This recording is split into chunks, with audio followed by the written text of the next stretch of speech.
Hi, I'm Erin Laporte. My name is Kelly Zanconi. And this is our behind the scenes video for season 2. And this is Jimbo, who my sister wanted to be in the video. My job as director is basically oversee the entire project and work closely with all the different departments to make sure that we're all on the same page and we all have the same creative vision going in. In pre-production, Kelly and we co-wrote the season. So we planned the whole season together, we wrote the episodes, then we revised the episodes together. Co-writing it was fun because I've never done this before. I've never written something that someone else has created. I will say it was not that hard because the characters are so well developed and like the world is well developed. We split it up in a way where I was writing a lot of the Rebecca Alex stuff and Marin kind of tackled a lot of the like Sam and Naomi stuff, like the cutesy stuff. I was just like, I'm not gonna do any of that. Like you do that. I'll handle Alex like on her adventures. And Rebecca. Rebecca is fun. Rebecca is a character that Kelly, Dan, and I kind of created together. And she almost started off as a joke. We were like, oh, what if we had this clueless straight girl in their friend group? Which, you know, flips the stereotype that we see a lot in TV shows where there's like a single gay character, but now it's like a single straight character in their world. And then we realized, oh, Rebecca is a great device that we can use to explore these issues. You're gay too? I'm bisexual. Huh. Sometimes I'd have to be like, okay, what's the point we're trying to make again? Like, what were all the heteronormative things that we want to point out in this episode? The girl of the relationship asks. The more feminine one. I work really closely with Dana, who is our production designer. She's in charge of like the props, wardrobe, set dressing, all of the art related stuff. How do you feel, Dana? Overwhelmed, stressed out, anxious? I'm working the cheese platter. Oh, okay. Quality content. I'm Dana Elizabeth. I'm the production designer. The main concept for I Put the Vine Bitters art was from To All the Boys I've Loved Before and other TV shows and movies where it's really colorful and fun and playful. The cast, I guess, is using all of their own wardrobe, which is amazing because like all their outfits are, I'm just always like, dang.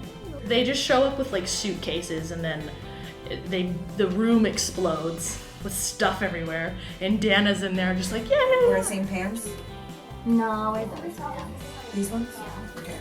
And then, Can I wear a dress or something? Because I've worn pants twice, so okay. yeah, let's do dress. For Sam, which is colorful, trendy, whatever Rima had that went along with that. Naomi was really girly, also colorful, more colorful than Sam's stuff because Sam isn't as outgoing as Naomi. Another thing we have throughout season 2 is that you can see Sam gradually wear less and less denim. So in the first few episodes, it's denim on denim. But then after episode 4, which is the Naomi episode, Sam transitions out of that because she's becoming more confident in expressing herself in different ways. For the dance outfits, the fur coat was just something I owned. Naomi's outfit, we wanted her to have a pantsuit, but we combined what she brought with the yellow blazer that I had, and it just turned out really, really fun.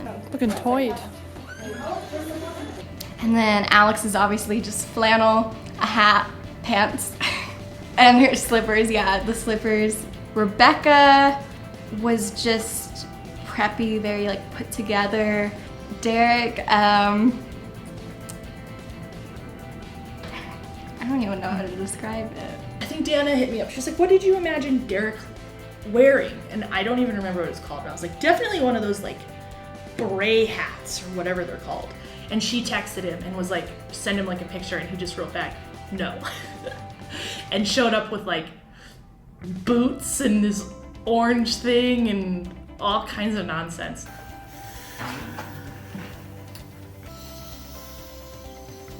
Alright, cut. Great. And then I also work really closely with Gabby, our DP. It's me. So we plan our shots together, you know, what characters we want to wear, what kind of composition, what kind of framing we want for certain scenes. Cool, let's hold and do it one more time. Gabby, can you leave a little more headroom for emojis? Yeah, definitely. And then Gabby goes on to work with Alex, our gaffer, who is in control of lighting. So that adds another layer to that. Yeah, you know, Hollywood it.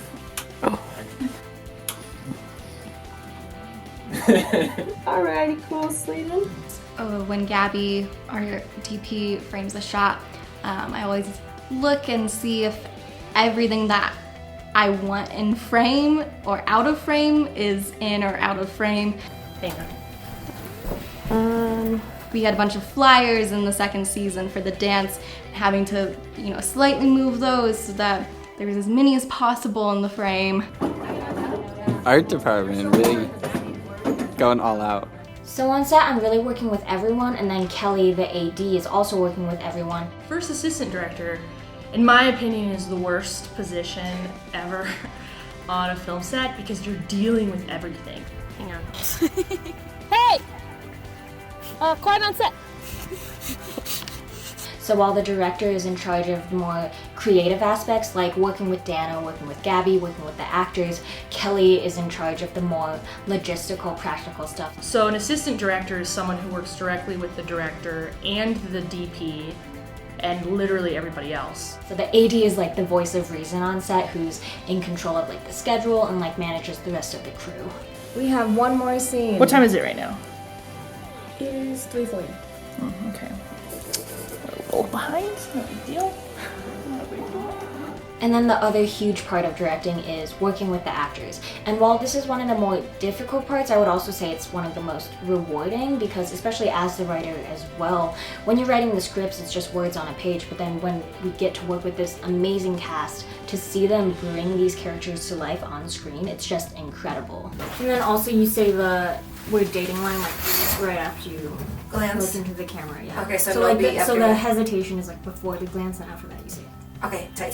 So while working with the actors, both during rehearsals and while we're on set, it's my job as the director to make sure that they have the knowledge and the tools they need to bring out these characters in the most authentic and realistic way. Which can get difficult because we're filming this season so out of order, and Kelly, the AD and producer, she makes the schedule, and it's basically based on location availability, actor availability. Episode 2, scene 3 might be in the hall, but scene 1 might be outside. And so you're not going to put those together because in episode 4, scene 5, you might also be in the hall. So we filmed all of the houses on one weekend, and then we shot all of the school scenes on another weekend 1 month later, which means we shot the big finale, the first kiss, Sam's coming out scene. We shot all of this stuff before a majority of the season. Not to push this on you, babe, but it's only gonna get harder. I know. How did you come up to your turns?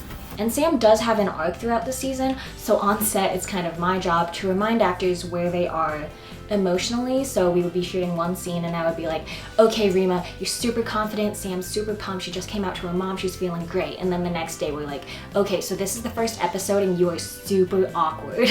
Well, can we hold and do it one more time, and this time at the end, let's do a camera glance. Okay. So you're like, haha, I have an idea. It's cute. So even before production going on set, the cast and I, we would do a bunch of different rehearsals, we would do a lot of table reads. Sorry about my mom. What? No, she seems super nice. I mean, I haven't really told her about us. Because we're shooting a lot and they're memorizing a lot. I mean, you gotta think, you're doing 20 pages of a script in one day. A lot of Sam's stuff and Alex's is just monologues. The whole concept implies that it's abnormal for a girl to ask a guy out in the first place. Even the origin is sexist. So they're just like puking out stuff, and we shoot it all in 4 days. It's just actually really amazing. You did so good. So not only are we shooting out of order for I Put the Buy in Bitter, we're shooting complete episodes out of order. If you're shooting, episode 3, scene 2, episode 4, scene 5, episode 6, scene 7, back to back to back, those are wardrobe changes. So Dana, our production designer, I was just sort of like, good luck. When we were filming an episode that half takes place at the school and then half takes place at the house, those are 2 different filming days.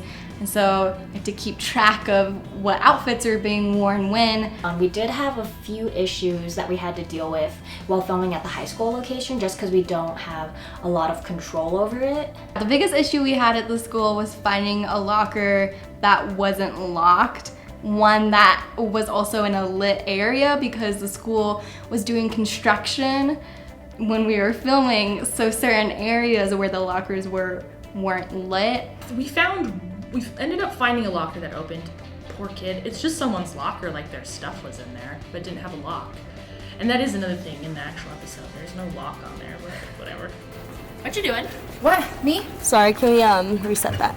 We also had issues finding a bathroom for episode 2. We ended up shooting in a bathroom that was actually like for our cast and crew, and it's a faculty bathroom, so it does look nice. There's no like graffiti, so I don't think anybody noticed, but I think realistically we wanted to have one with like a bunch of stalls that kind of looked a little bit more run down.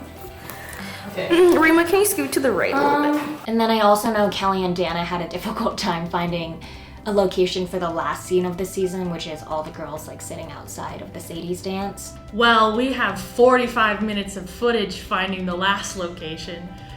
So me and Dana and Josh walked around the building for like 20 minutes trying to find a location for this. So we wanted something little, we wanted like a hallway. And we ended up finding one, just the stairs. I thought that was pretty chill. Excuse me? Okay. So yeah, they're just sort of like sitting, right? And action. And then that's all just like 2 rolls of streamers that Josh and I just threw up. Filming at the house was really great. I love doing the Mario Kart scene. So we all assumed that they were playing Rainbow Road on Mario Kart.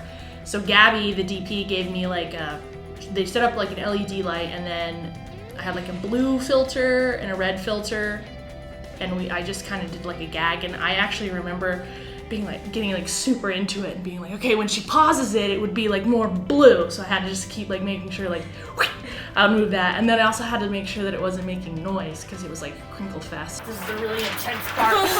You're about to win! You're in second place, you're gonna be here! And honestly, I just love doing any scene that takes place in Sam's room because Dana's art direction is so fun and amazing. We also put up little messes in Sam's room, so on the floor there's like little piles, and on the dressers try to like have papers everywhere because she's kind of just a messier person. So one fun fact about Sam's room is that we wanted the poster above her bed to be thematic each season. So in season 1 it was just the Edge of 17. Season 2 we had Crazy Rich Asians. And then in the little holiday episode it was Hidden Figures. Other Easter eggs. There's a little tiny corgi picture. You can barely see it. It's like a space corgi. Cool, can we just go back and just do that a few times? There's a lot of books by the bedside that change. In season 1, I had Fahrenheit 451, because that was something I had to read in high school. This past season was Crazy Rich Asians. Cool, go for it. Another Easter egg in Sam's room is her pillow pets. The pillow pets are a big inside joke we have because my sister Nini, sorry to expose you, she runs this ridiculous fan account on Instagram for Binkles the Bee, which I named Jeremy, but I guess that's not its name anymore. There's also a mermaid blanket in the 2nd season that you see in the 9th episode when Sam lays down and is like, you can break up with me. There's an Easter egg, it's a mermaid blanket. So you guys, martini shot of the whole season. Yeah. Great. Nice. That's a wrap. Yeah! I think we all said that. That was so bad. Oh, yeah. Making this series is so much fun. We shoot season 3 at the end of June, and to give you a little teaser, expect new characters? Slippers, maybe, but it's summer, so maybe not. Can we get a dog in here? Can we finally do a Callie reveal? Probably not. We're not working with a dog. I'm writing an episode. It involves MAGA hat, but it's not. I'd love to bring the clown kid back. Different locations, maybe some froyo. I don't know. We'll see if we can get a froyo place to let us film there. Obviously we couldn't cover everything in this video, but comment below, let us know what you want to see in the future. Maybe we'll do a meet the cast interviews, meet the crew, stuff like that. Hope you have fun watching this. We have a lot of fun, and it's definitely the best set I've ever been on, and I never dread these sets. I'm always really excited. I'm like, yay, I'm filming this weekend. I get to see all my friends, and we're gonna make really funny stuff, and that's the dream right there. I'm living the dream.